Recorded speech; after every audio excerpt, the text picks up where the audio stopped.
Now, I know a lot of people talk about weaknesses. You know, one of some of the common things, you know, as you get in leadership, some people will say, well, you know, we need to, focus on your weaknesses because, that helps you to improve. I'm not under that belief. I'm under the belief, and we're going to go into later sort of some of the background of Clifton Strength Finders. I'm under the belief that your greatest potential and your greatest success is going to come from being more of who you are versus more of who you're not. And so being more of who you are is focusing on your strengths. It doesn't mean that weaknesses don't matter. You need to understand your weaknesses. You need to manage them. But it does mean your greatest opportunities for success lies in your natural gifts and talents. So this first part was all about convincing you that strengths are important. Have I done that? Any questions, thoughts about what we just went through? Yes? Okay, so I've just come to learn that when you find something and you know you're going to need it and you're not good at it, that you should work on, like, not perfecting it, but perfecting the craft to be the best that you can be at that. So yeah. Are you saying, like, not do that, or focus more on what you do know that will ultimately help you with what you learn? Great question, D. This was actually a question that I should have addressed with the best ones and twos because it's so important that I'm glad I'm getting an opportunity to address now. So essentially, does everybody kind of understand this question? He's saying that, say you have something to do and you're not really good at it, and you really want to try to get it done.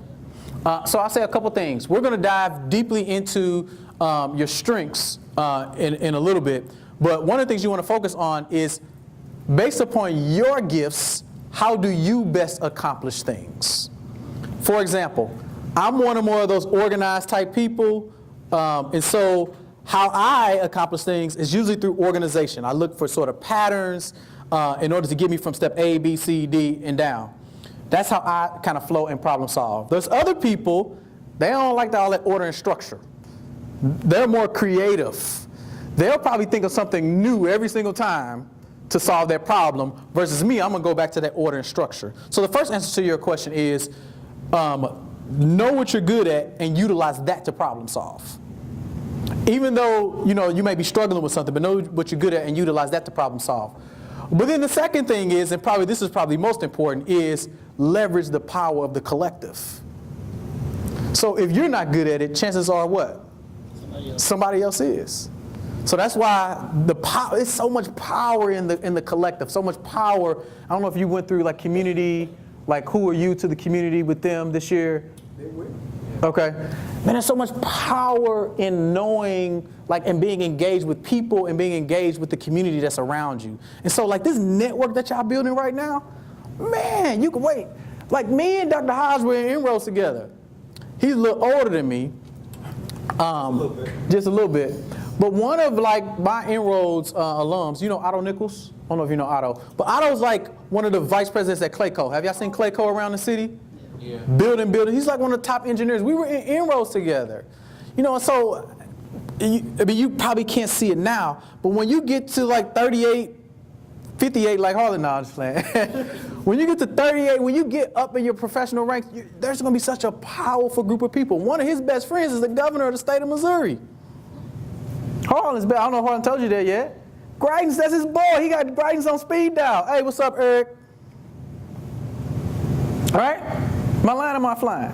Flying. Yeah. So what I'm saying, you got to leverage that power of the collective, right? So know yourself, do you, but also leverage the power of others. Make sense? Any other thoughts, comments about why strengths is so important? It was such a game changer for me when I got clarity on what I was good at. Because where we're going next is we're going to dive more deeply into, like, what is the report that you have, and then what does this mean for you? Okay, we're going to do a video to dive into sort of like the background behind strengths, so you know that this is not just Dr. Butler making up some stuff. There's a years of science behind this. Millions of people have taken this, and so I want you to have appreciation for strengths as well. Do you ever wonder why you make the choices you do?